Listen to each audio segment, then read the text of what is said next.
how can you help us, though, continue to help you? First, please subscribe to the channel. Like us. If you listen to the audio version, leave us a 5-star review wherever you can. If you see our posts, please share those posts, share the content, and link back to our law firm website, which helps us to continue our SEO marketing and grow our firm and help small business owners. Hey everyone, welcome back to another episode of the show. I'm Mitch Beinhaker, your host, and we have a guest today. We're going to be talking about subscription-based businesses, recurring revenue streams, which I think is very important to the success of any business. Matt's out joining us from Salt Lake City, and if you are listening on your favorite directory, leave us a 5-star review whenever you can. We're obviously moving more and more into the video channel, onto YouTube, so please get over to YouTube, subscribe, like, share it on social media so we can keep growing that channel. I always remind everybody that these episodes are for entertainment purposes only. They're not a guarantee of success or advice of any kind. If you hear something, especially today because we're talking about subscription stuff, and you're going to make decisions, do it with getting advice from local licensed professionals. So Matt, thanks for joining me on the show at 8:30 in the morning in Salt Lake City. And happy to be here, Mitch.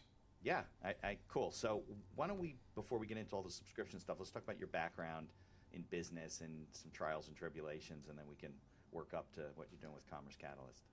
Yeah, absolutely. I think I kind of sometimes like to joke and say I went back to school when I was a little bit older, and I've always loved marketing and wanted to be a marketer, but felt like I might not be as well suited to marketing as younger kids who understood Snapchat better than me, is the joke that I like to make. So I got a degree in information systems, an IT degree, because that translates, I think, just really well all the time, and ended up working in a marketing role at a technology company, doing shipping and stuff. So kind of full circle for me. I went off the path thinking I was going to go pick something that'd be more utilitarian, and ended up kind of following my passion anyway. Was doing leading marketing at a shipping technology company called eHub. The fun story is there that my now wife started working there after I did. She was the founder, the CEO's sister. So for both the sake of our relationship and my career, decided to branch into entrepreneurship. So I had a mutual friend who introduced me to my co-founder at AutoShip Cloud and Subscription Prescription, David Bradley. We hit it off really well. And then that was kind of the beginning of I'd not say the beginning, I think one of the steps in my entrepreneur journey. I've always done little things over the years, but that's kind of how I kind of started on the path that has led me the last 6-7 years to what I'm doing now. And where do you think you got the skills to, maybe self-taught, to make the step to being a business owner, right? Because you had a technical degree, right, in computer science, basically, an area of computer science, and then you got into marketing. Which I guess, did you have some marketing background from school? Like maybe I've done a few things like with writing and a little bit of design and stuff when I was younger, and I've always loved messaging. That's one of the big things, like copywriting and stuff. I think what ended up happening for me, Mitch, was when I say I was like scared about getting a marketing degree because I'd be competing with kids that were younger and maybe understood social media and stuff better than I did. Right. What I realized once I was actually in like doing my job, that there are so many people out there that don't really know what they're doing, or don't know how to focus, or don't know how to prioritize. And so the interesting thing for me was that I felt like I was really good at starting to see how pieces were lining up and what was worth spending time on and what wasn't worth spending time on. So that's kind of like the irony is I think when we often see, there's a million people doing this, there's no point in me doing it. Well, the reason there's a million people doing it is because there's 990,000 people that don't know how to do it right. Right. And so if you can go into a space like that and start to differentiate yourself in even a small way, you're going to start to see real success. And I think that attribute is what helped me with entrepreneurship as I was co-founding and leading marketing for a small tech startup in the subscription space. We were doing a lot of different experiments and a lot of things to try to find growth. And I don't think you have that without feeling like confident that you can be different, or you can be better than everyone else, at least at times. Yeah. And, I think there's a lot of young people who are in, going to marketing, and they can do a post and they understand Snapchat, but they don't really have, the base knowledge of what it takes to really market. So they're just putting things up. And like you said, they really have no rhyme or reason. There's no base knowledge to why they're doing what they're doing. They know how to do it, Right. but they don't really know why. So, but you're right. I mean, look, if there's millions of people doing it, then it's obviously easy to do, but they doesn't mean they know what they know what they're doing. All right. So Exactly. when you met your founder, right, your what did you want? What did you guys want to do? What was your kind of business objective at that point? Yeah, at that time, we were a subscription technology platform. So we were helping people that are selling e-commerce goods, so selling pet food, protein powder, stuff like that. Got it. And we were enabling like the recurring purchase part. So you were building that piece of their like e-commerce site. Right. Yeah, exactly. And so what's kind of funny is like there's this hidden world of technology when people you order something or you're getting something delivered. There's so many pieces behind the scenes around shipping and payments and all this stuff that's happening. And so we were heavily involved in that. And we started on WooCommerce, which is a technically challenging platform for a lot of people. And so I really like it. I think we're a huge differentiator a few years ago. I think there's been such more prominence of Shopify over the years that we've opened an integration there and have been working there. And so it's been really fun. But the thing that as I continue kind of my journey of testing and entrepreneurship, we started a newsletter when we were preparing a new integration. So we were trying to essentially seed some marketing for us as we were getting ready to launch this integration.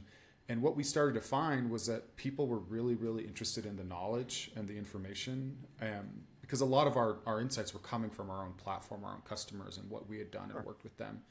And there was really lack in the space. And so we started spending more and more time on this education piece. And so that's how our brand Subscription Prescription was born.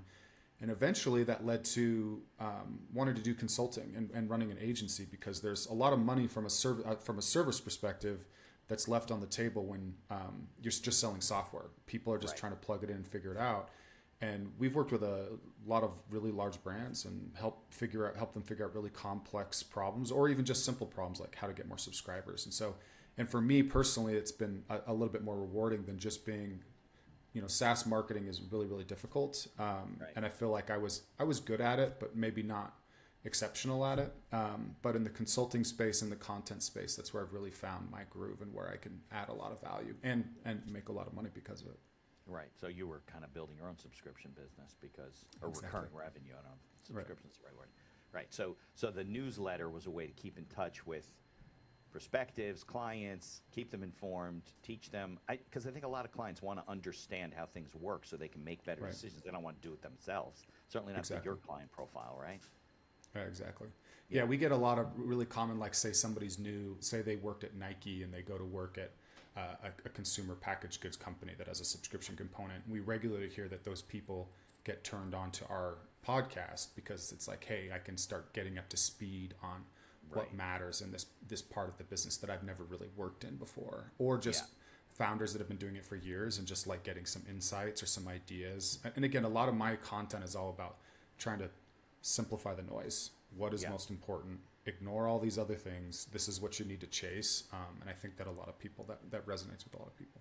Yeah, and I think it creates a voice of professionalism and expertise that people look to you and say, well, Matt knows what he's talking about. He's publishing it all the time. I do the same thing with our law blogs and keeping in touch with our list. I mean, I think that's I was talking to, was it somebody yesterday? I was on a show yesterday. It was for lawyers, talking about how do you build a small law firm and stuff. And one of the key components is building an email list of people, not necessarily just your clients, that you keep in touch with and share information with and educate them to the point where they say, I can't do this on my own, but I have confidence that Mitch or Matt knows what they're talking about.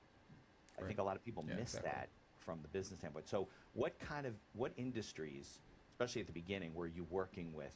Like, what are common industries for you to work with that are, that recurring revenue, subscription-based things fit well with what they do? Yeah, it's really when it gets down to like products you mentioned as one, right? Yeah, pet products, supplements, so like protein powder, a really things popular that you one use up on a regular basis, right? Electrolytes, creatine, stuff like that. Beauty, skincare is really, really common. Okay. The CBD, THC market is really big as well, right? For people that are taking something regularly for sleep or stress or for fun. Right. And then we also get into stuff where we call it essentially like consumables, but for replacement parts. So say I have an electric shaver and I'm getting the head on a subscription, or I have an electric toothbrush or electric flosser. Run right. out. Yeah, right. Yeah, right. air filters. One of our earliest clients, the funny thing was like a Bullfrog Spas who does, you're getting your filters and your chemicals and stuff on subscription. And it was fun because we were already a customer. And so a customer of theirs and they were a customer of ours. So some very random things in that sense. And I've seen a lot of other really random things like a pillowcase subscription or a lot of subscription boxes. Yeah, boxes like learning kits and things like that. Box was the beginning of that. Yeah. Yeah, exactly. Yeah, I think those have kind of a weird element of like excitement, right? You're getting your box every month. The filters is a good example, right? Everybody needs to change their air filters. I think I have it on auto ship from like Home Depot because I don't want to think about it. I know when it comes, it's time to change that kind of stuff. And what's really fun about that is there's two very different elements. Like for a filter, it's about timing and it's about visibility, right? You want to know if it's on its way or not. You want to know when it's coming. You want to know if that the timing aligns with, the recommended manufacturer, right? The manufacturer's recommendation.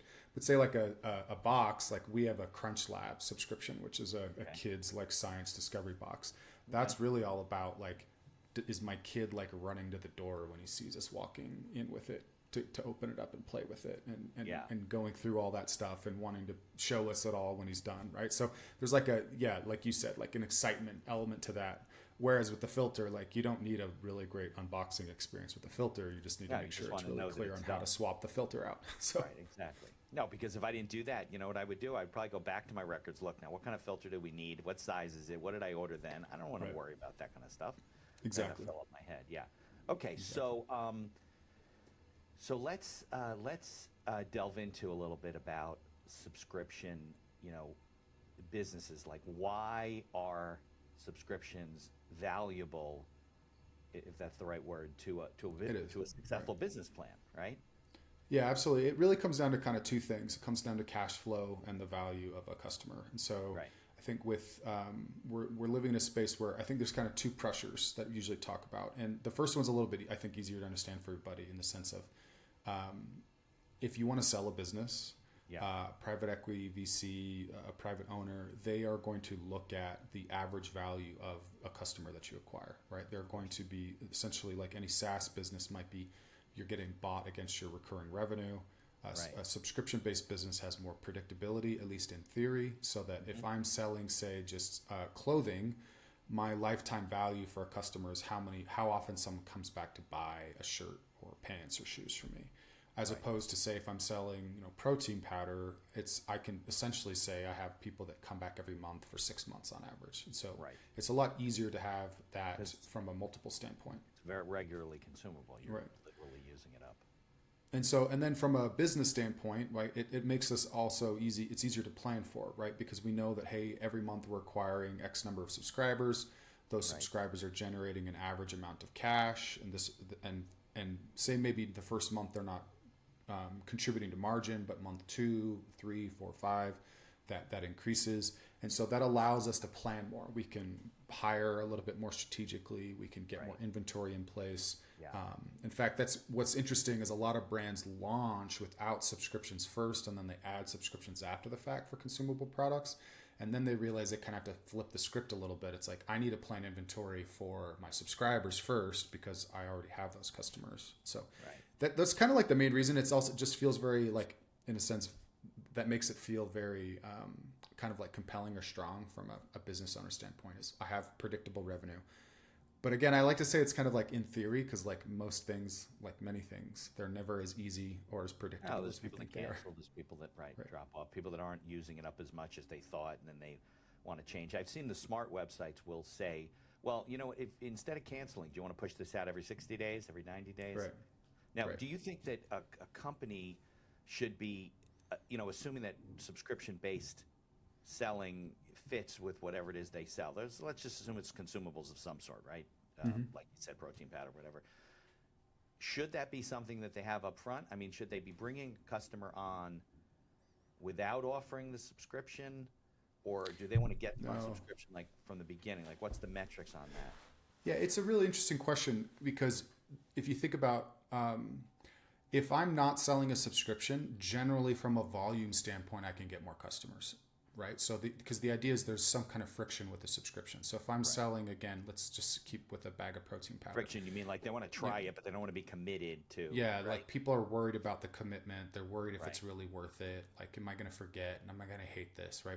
I think every consumer in the world, in some shape or form, has had a bad subscription experience. Model, right? You have really streaming things. You're like, what the hell am I paying for? And you can't figure it out.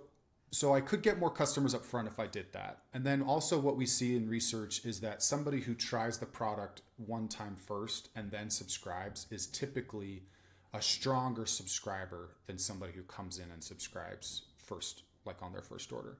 So, however, the people that do that, the volume is significantly lower. And so what ends up happening is when we look at, instead of volume, we look at and necessarily maybe total first month revenue, when we're looking at overtime revenue and overtime profitability, subscribers are just worth more, and often significantly more, often 2 to 3 times more than somebody that doesn't.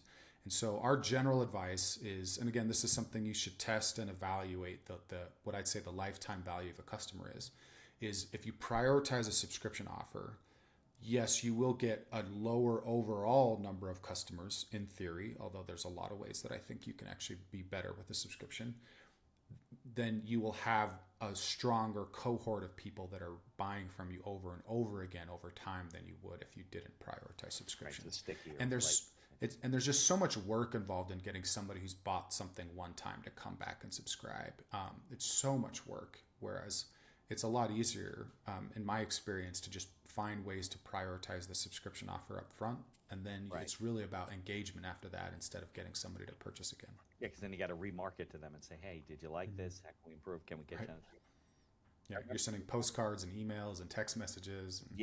It's a lot, right? You got to hit them from all sides. I remember there was one, I forget the product, might have been toothpaste or something like that, where they would only sell on a subscription basis. So I had to email them and said, hey, I'd like to try your product, but I don't want to commit to 90 days of toothpaste. I don't even know how much toothpaste I'm going to use, relative to the size of my toothbrush. I don't know, maybe that sounds silly, but you know what I mean? Like, no, it's a real thing.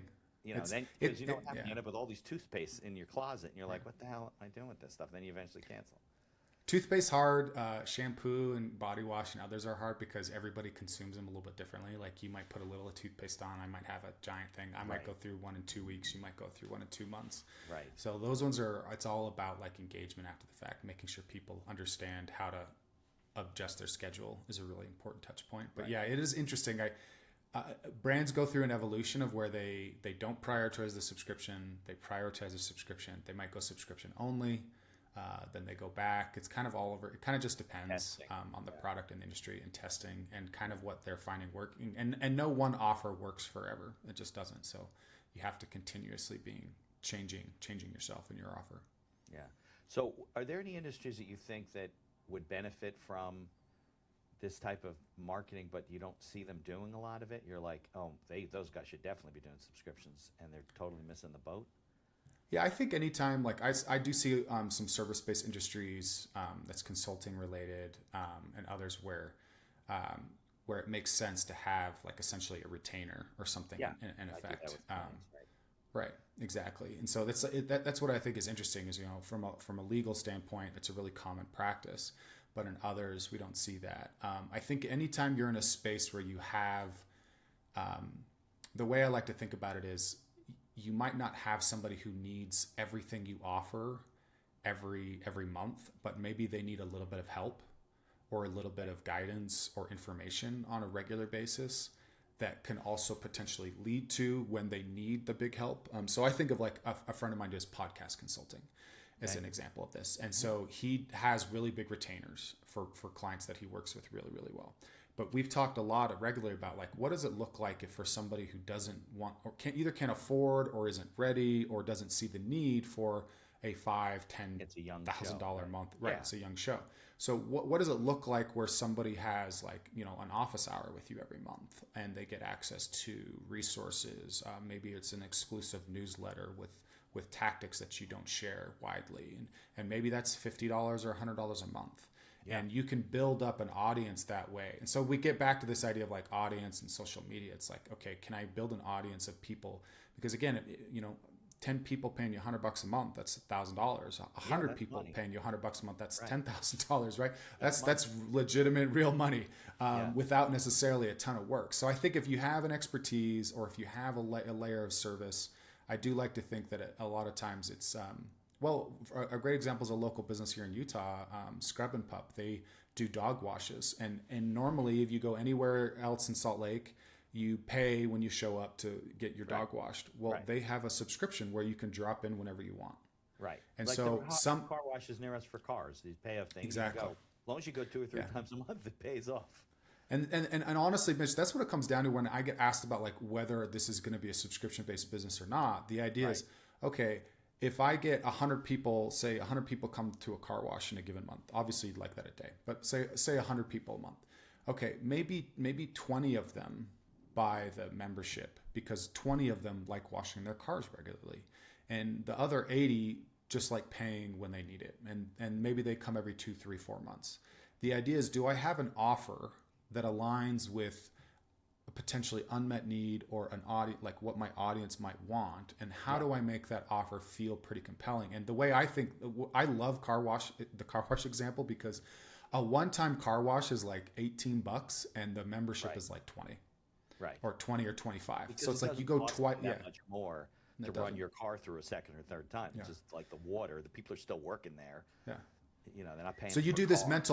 you do this mental math. It's like, if I go twice a month, I save money. Right. And, Exactly. and in Utah or other places, it's like, well, with rain and snow and mud and all this stuff, well, that's a pretty much a no-brainer. And then when you get on it, it's never really worth not canceling because you're still using it. There's certainly months where I don't go twice, but there's months when I go 5 times. So Yeah. There's some barbershop models, maybe out by you too, where they have a monthly subscription. But some of them I've found, though, that the subscription is too high. Like, you'd have to get your haircut more than twice a month, which is a lot, because you got to take time out from work and you're going getting your haircut.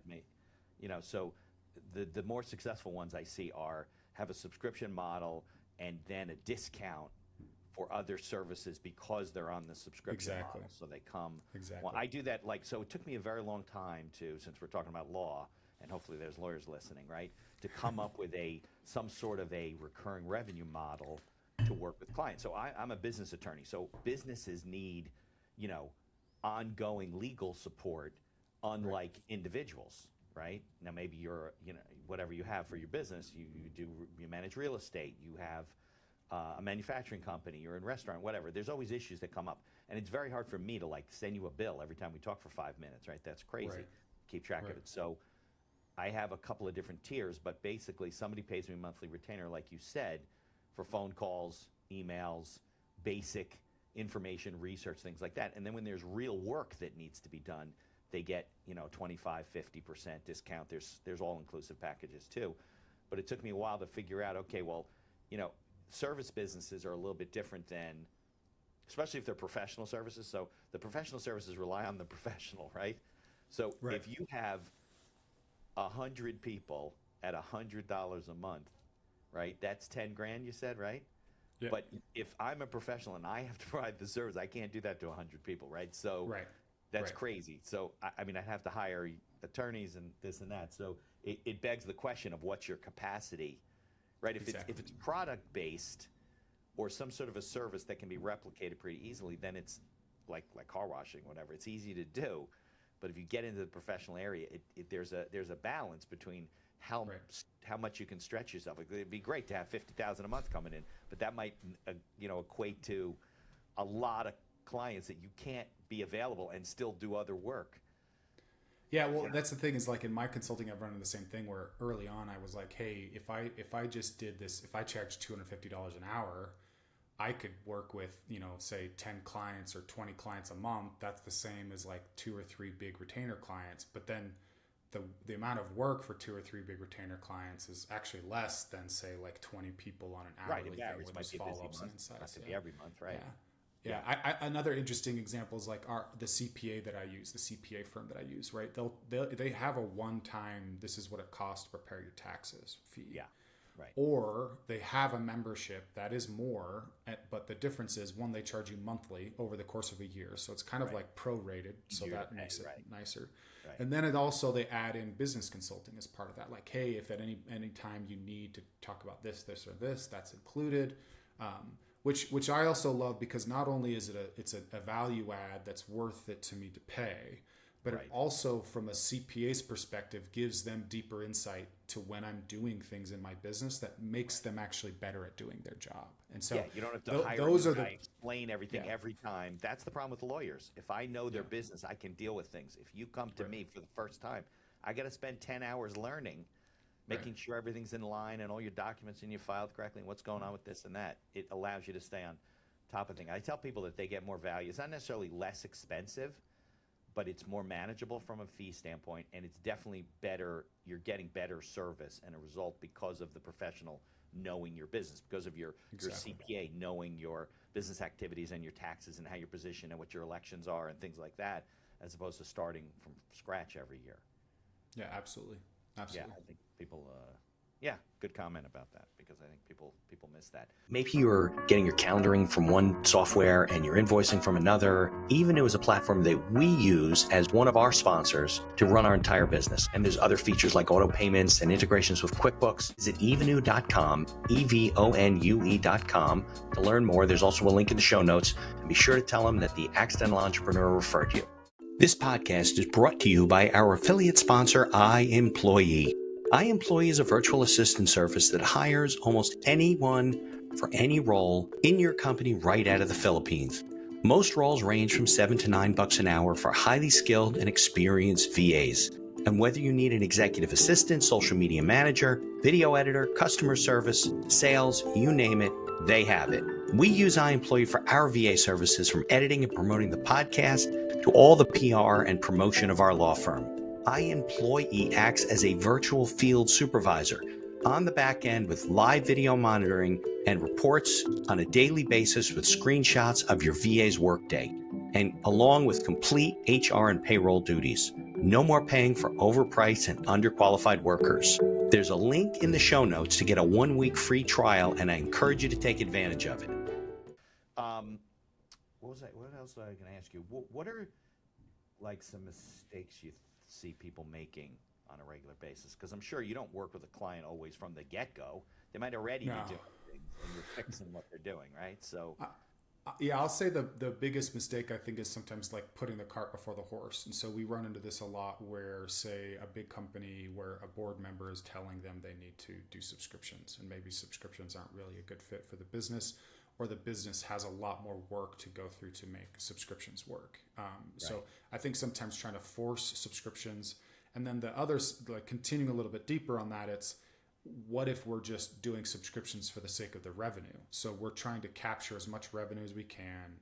We're trying to make it difficult, or, gray, shady areas of how you cancel and how you manage and all these things. And so I do think that's a mistake. I do think that those businesses burn a lot of bridges with customers, so they don't have bad customer service, right?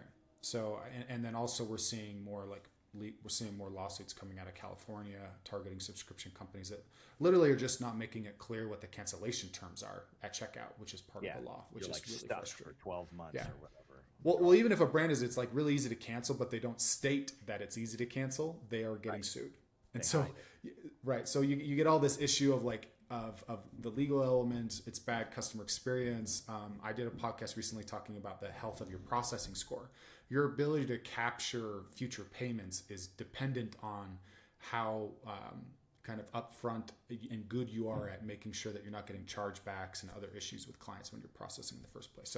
So I think those are kind of the biggest mistakes. And then I would say the flip side of that, instead of necessarily just like you're trying to force subscriptions or trying to keep people on subscriptions, is you're not spending enough time talking to customers and figuring out what service or value is maybe you're not maximizing. And so, like when we are talking about the legal example or the CPA example, it's like, if you weren't spending time, listening to or paying attention to the fact that you're getting a call from people that are like, hey, Mitch, this is just a 5-minute question. It's never really a 5-minute question, but it's like, hey, I have this 5-minute question, and you get that all the time. It's like, hey, like, wow, this is kind of a friction point. I don't need to get this guy a deposit and a retainer and all this stuff. How do I charge at an hourly rate that works for me and for them? And so you start to figure out, okay, and here's how I build an offer around that. That's where I think the biggest mistake in growth comes from, is you're not listening and you're not testing offers enough. Yeah, I think you're right. You have your customers, you should ask them the question. I often do the same thing. If I have a client who starts out where I'm doing work for him and he's constantly asking me questions, finally I say to him, listen, we really got to get you on a retainer, even a base retainer, because I can't bill you for every 5 minutes that I could, but I would spend a lot of time doing that. Right. And there's a lot of friction. So I said it's got to be, auto pay, auto debit, whatever, every month, and you pay the processing fees, and that's the way it works. And then I'm available to you. And all of a sudden they open up, and then they become more forthright about what they need. Like, they're not so, tippy-toeing around calling your attorney thinking you're going to get a bill every time. It's just like not a healthy way to do things. But yeah, I think you're right. I think people they head towards town.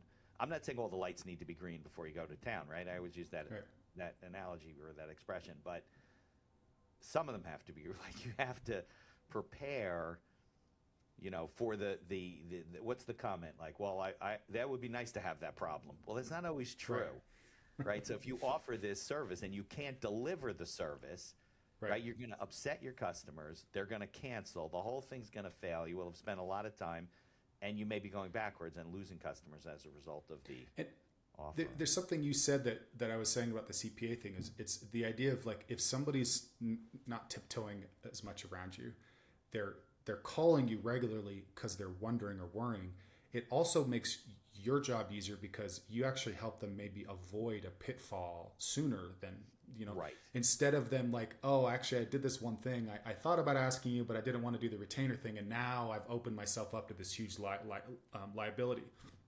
And I think as businesses, that's the thing I love about like subscriptions, is you start to develop like more personal relationships with, very much even so. If it's just, even at scale, if we're just surveying regularly or getting product feedback, that allows you, say, again, if you're building a protein powder company, hey, I know that people like creatine. Oh, well, it turns out a strong subset of our audience are women that are post-pregnancy. Well, man, we should look at some hormonal supplements that are going to help them that we would never have thought about building before. Right. But we're paying attention to what our customers need and who they are, and now it makes sense to offer that because they're going to buy that. And that's where I think the beauty of subscriptions is if you can get good at listening, you're essentially creating a sea of customers that are telling you what they want to buy, and you can make it and sell it to them. Right. So you could be offering additional products, maybe even at a discount for people that are on the subscription because, are you a mom postpartum? We are offering this, and because you're on subscription, you get this type of a discount because they're supporting you, right, with regular revenue, keep your business going. I think people miss that. It's like a whole nother marketing channel. It really is.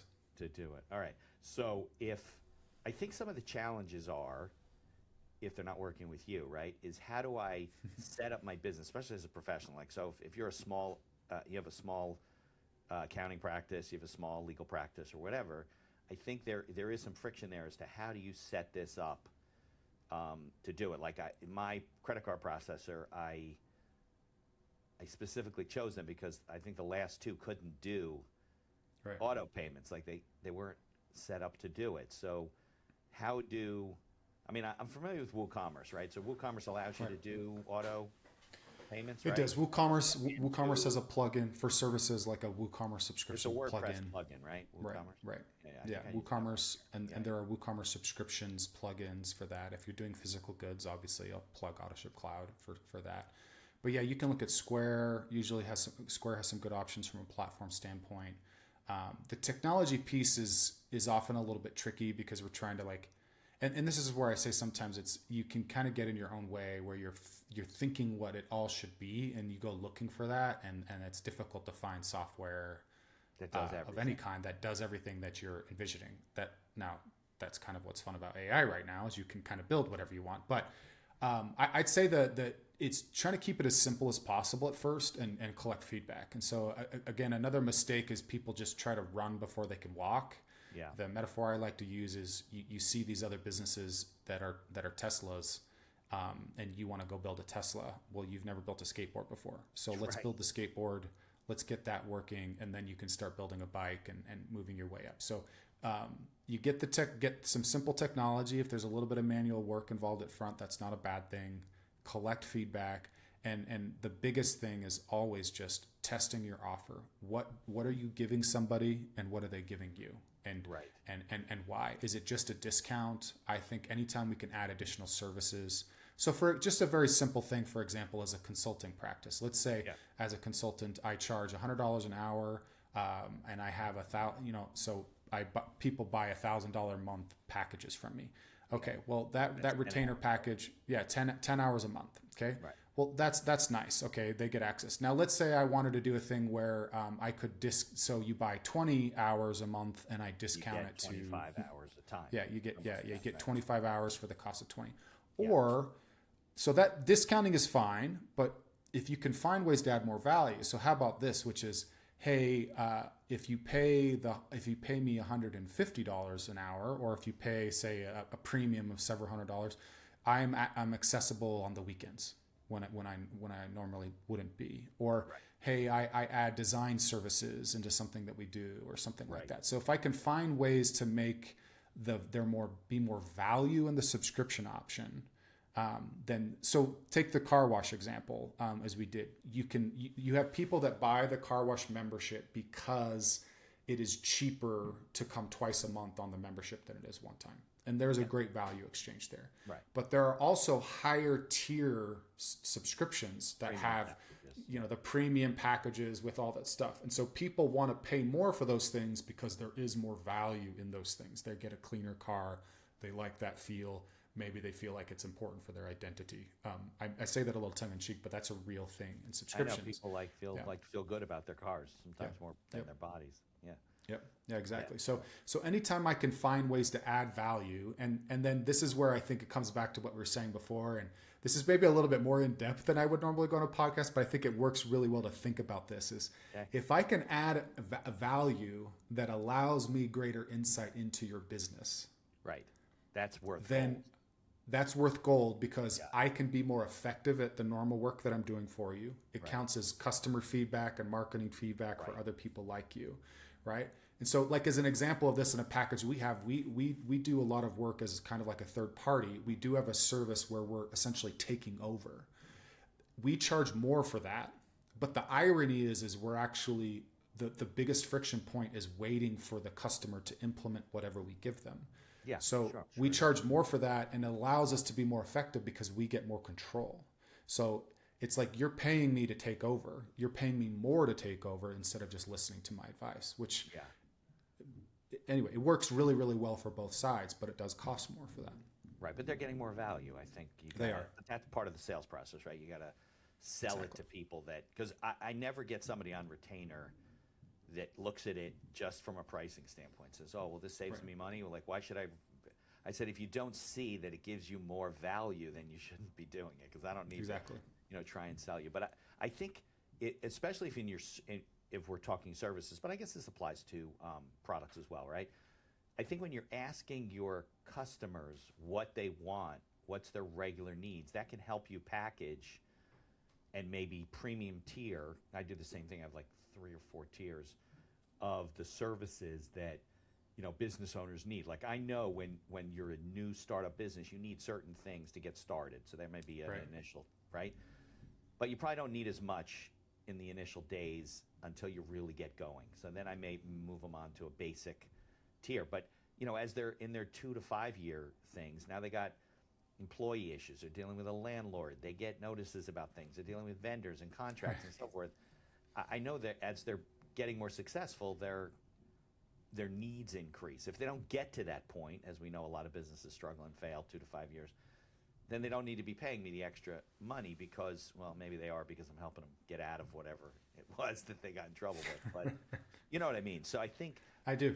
Because I think I do get that question from other attorney groups that I'm in, like, well, how do you build a subscription-based business? And my usually response, like you had said, is, well, ask your clients, ask your current clients, send them out questionnaires. Because, when they review you also, you get reviews. Those reviews are good if they are happy with your service and regularly engaged with what you do. as opposed to just Right. the one-off clients.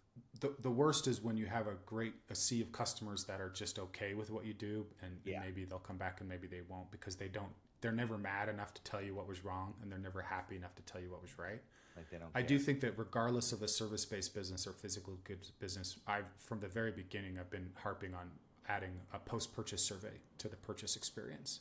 Yeah. And this can be really effective in, I'll give a very simple example of protein powder. Because again, I think everybody knows what protein powder is. Yeah. And everybody, it's probably either taking it or maybe they're eating chips or a protein bar or something like that as protein in it. But the idea is, okay, it's a lot of post-purchase surveys are like, how did you hear about us? What brought you to our store today, kind of thing. But I like going a layer further, which is like getting into some of the uses. Like, why are you taking protein? Tell me more about like your end goal and what is the aspirational reason you're taking it. And the reason I say this for protein powder is there are so many people that take it. They say they're training, they're a bodybuilder, or they work out regularly. They take protein to help with muscle. There are people that are taking it because of a meal supplement. They're trying to lose a little bit of weight, and it's better calorie input for their bodies. There are people that have health-related concerns where because of digestive or some other issue that they need to get more protein in their body.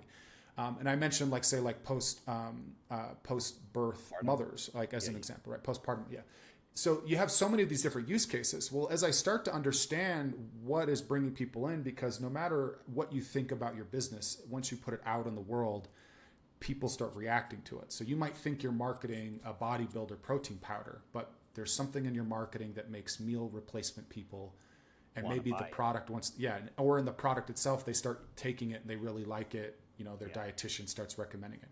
Well, think about how you would market your business to new customers and to get them to renew differently based off of those use cases. And if you didn't know that, I could be telling people, for example, would I send gym workouts or meal ideas, right? As content. You have to know your customers. There's no question about it. Many people don't do that. They don't.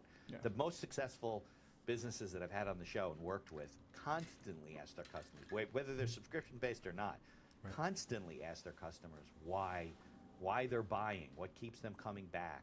Why do they like being? What's most valuable to you? Would you want more products at a discount? Would you want a discount off your existing subscription? Like, what can we do more to make you feel special or VIP, right? That's just so many things you can unpack when you talk to your customers. Right. And I think it increases the customer experience, right? I think people have a reflection of, oh, they have good customer service because they're asking me these kind of things, and I don't get that from other businesses. So it goes both ways. You're gathering information, right, from the customers to make better decisions, and you're improving their reflective experience on dealing with your company. I've had companies where some product didn't work or whatever, and I've sent emails and they hear nothing. They don't get back to you, and it's terrible. Right. And it's probably lost in their system. I don't know, whatever it is. So I have a couple of those going on right now. But but then I have very good customer experiences, and you want to go back. You want to do business with people. You want to give them a good review. People find me on Google now for all kinds of ridiculous reasons, but a lot of times it's because I have a lot of reviews. Right. And they're good reviews, not bad reviews. Right. We had some bad ones. It's funny, as a lawyer, right? So you represent clients who have disputes with other people, and then the other people they do this to lawyers all the time, and they post bad reviews. I have some way down on my list of they weren't our customer. They were the adversary. They were the person we sued to get the money for our clients, and they'll say things like, don't go to these people, they just steal your money. And it's not, I don't even, and I've gotten some of those from people I can't even figure out who they are. Like they don't exist, or they're not in our database. Funny. We didn't have anything to do with them. But, it is what it is. When you're going into battle for somebody, you get... I was going to say, that's like somebody leaving a bad review in a protein powder company. Like, I hate this. This guy stole my girlfriend because he has big muscles from taking this protein powder. Exactly. It's like, talk about petty. Exactly. Yeah. Protein's a funny example. I had a guy on, I don't know if he does subscription. He's got a protein popcorn, Omaha popcorn, good stuff, but old protein. And he's also a bodybuilder and a trainer and so forth. But there's so many protein-based gotten products, out of control. and now fiber's the new one. We're seeing get more. I know, because we used to do this with protein. We used to do it with carbs. Growing up, we eat pasta. I don't eat pasta very rarely now. it's we all go from one thing to the other. Now Right. it's all probiotic culture, crazy stuff. I know. My daughters are always bringing something in the kitchen. I'm like, what is that? Oh, you just take a spoon of this and you put it in with this and you make, you know, it's pretty funny. So if somebody wants to get started and they say, listen, I think subscription-based businesses or recurring revenue is definitely something that I want to explore in. Well, like how should they get started? How do they learn from you, connect with you, or on their own get started to explore the area? Yeah. Absolutely. Well, first of all, I'm always happy to chat with anybody. Reach out to me via LinkedIn, Matthew Holman, or our website, thesubscriptiondoc.com. Put the links in the show notes. Yeah. Yeah, I've got newsletter, podcast stuff. I think I often tell people, like, come up with an offer and slap it on your website and see what happens. If you can get, like, just try testing it. Like, I do think that the technology piece can feel a little overwhelming. So it's like, for example, if you have a website on Square, it's pretty easy to add recurring. If you have a website on WordPress, it's pretty easy to add. Like, if you're already taking payments through WooCommerce, it's pretty easy to add a subscription component. You can get a developer, somebody on Upwork or something like that to help just, take a couple hours to fix that. Or just using Stripe and AI, like, there's stuff you can build pretty easily. Yeah. But the end of the day, it's just like, okay, I have an idea here on why people would want to buy a subscription. I'm going to try offering that. And you're not setting it up in a void, like in a vacuum, right? You're going to try that. People are going to either take it or not, and you're going to hopefully ask them. So if I have a post-purchase survey and I can ask people if they didn't take the subscription, why not? Yeah. If they did take the subscription, I'm going to ask them why they felt like that was valuable. But I'm also going to be talking to people. So I think you can just do a lot of research too. It's like, again, like my friend with the podcast example, it's like, hey, go talk to people that have said no to your retainer service and ask them, say like, hey, we're thinking about, like, I think the thing that's so frustrating to me, Mitch, is we live in a world where if you're just open and genuine and honest, people want to give you feedback. Like if you call somebody and say, hey, I know you didn't buy from us, but I would love to understand a little bit more about what we could have done differently that would have made that work. Or, hey, we're thinking about this new offering that's lower cost. It doesn't do as much, but I think it would still help you out a ton. Do you have 2 minutes to give me some feedback on that? You're going to get feedback, and then you go and implement some of those ideas. Again, don't over-engineer it. Right. Don't make it overly complicated so that you can start getting it. That's how you get started. I did the same thing with my consulting. Initially, I had a really hard time selling retainers. Okay. So I did a lot of audits. I did a lot of like single, like, you want to know what's going on in your program kind of thing. And then as I got more and more information and more feedback and understood more of the types of customers that were coming to us, I started to craft an offer. And so on a recurring basis. You knew what their needs were. Yeah. And so now we have a package where it's like you mentioned, where if you're new to subscriptions, we have like a 3-month launch package to get you going, get best practices, kind of shorten the learning curve for you. And then we do an audit still. We charge a lot for it actually now because of how valuable and like deep we get into everything. And then we have our regular retainer clients, and even those retainer clients, depending on size, they just might need a couple of months with us to get some stuff fixed. Or some of them are like, hey, we just love how much you're running things. And our largest client is like, we're hiring every other department but yours because you're doing a great job. We see no reason to replace you. So that's kind of the idea of what happens. But did I think that's what it would be 2-3 years ago? No. I thought it'd be something like a little bit more typical to an email marketing agency. So and other people in my space do it differently too. So it's like, what is working for us in our business? And so you can't get that without starting on something simple and getting feedback and trying to get out there. Yeah, no question about it. I mean, you don't. I don't think you should be so committed to what you have, this vision of what your business should be. Like, it's okay, right? It's okay to be in marketing and have the business end up here versus over here, right? Because that's where the customers are and that's what your service kind of demands, as opposed to saying, oh, I know what they want. And look, I've seen a lot of businesses struggle because they're sure, I use those in quotes, right? They're sure that they know what their customers want. Yep. Yeah, I have so many. Yeah. I have so many stories of large businesses that are 10, 20, 30 million in revenue that they think that they're a product for men. But 60% of their customers are women that are buying from men. No idea. Right. Yeah, or just a very different, like the protein powder example. I've seen that in so many different verticals where they think they're marketing to this type of customer, and then they realize that other people are, say something like vegan. Like they didn't realize that their product is vegan. They don't market it as vegan, but vegan people know it's vegan and they're buying know it. It's vegan and they're buying it. Yeah. And so then they go, oh, maybe we should try a vegan ad, and then boom, totally changes the business. And so that's why I think you can't ever be so tied to it. I think it's like, anyway, for me, it's like I know that what I'm doing and why I enjoy why I'm doing it, and I don't necessarily care about if it's this person versus that person or this type of business versus that type of business, because it's still successful. Yeah. Now, protein's a good example, right? There's the bodybuilder market is a relatively small market, but the people that work out regularly at the gym that want it for a weight loss supplement because they want to take protein after they go to the gym is a huge market. Yeah, it's massive. It's a huge market, but there's also a lot of competition, obviously, right? You go onto Amazon and there's 400 protein powders, and they'll tell you why 390 of them are bad. I don't know. Yeah, it might be 4,000. Watch out. 4,000, and I know it's definitely a lot. All right, protein powder and creatine. But anyway, sorry. So you mentioned LinkedIn. You said you also have a newsletter. Is the newsletter free? Like if somebody goes to your website? Yeah, newsletter and podcast are both free. Okay, what's the name of the show? Subscription Prescription. I'm the subscription doc giving you weekly doses of subscription knowledge. All right, we will make sure that is in the show notes too. Subscription. What did you say? Subscription Prescription? Yep. And it's on YouTube? Yeah, YouTube, or is Spotify. It audio? It's both. Right? It's both. It's on all the platforms, but yeah, video and audio. Okay, sounds good. All right, well, Matt, I can't thank you enough for spending about 50 minutes with me from Utah. I hope the weather's better there than it is here. It's sunny. Yeah, it's sunny, of course. We didn't have a winter out here, Mitch. It's kind of weird. No, we've had the worst winter we've had in 15 years.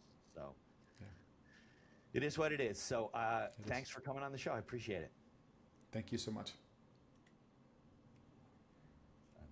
There we go. In addition to being a podcast host, I'm also a small business attorney, mostly providing legal services in New York and New Jersey. With over 3 decades of experience, we can handle most transactional issues. So if you're watching the show and you encounter some sort of legal issue, reach out to us and visit our website, beinhakerlaw.com. Thanks for tuning into the show and for continuing to support us.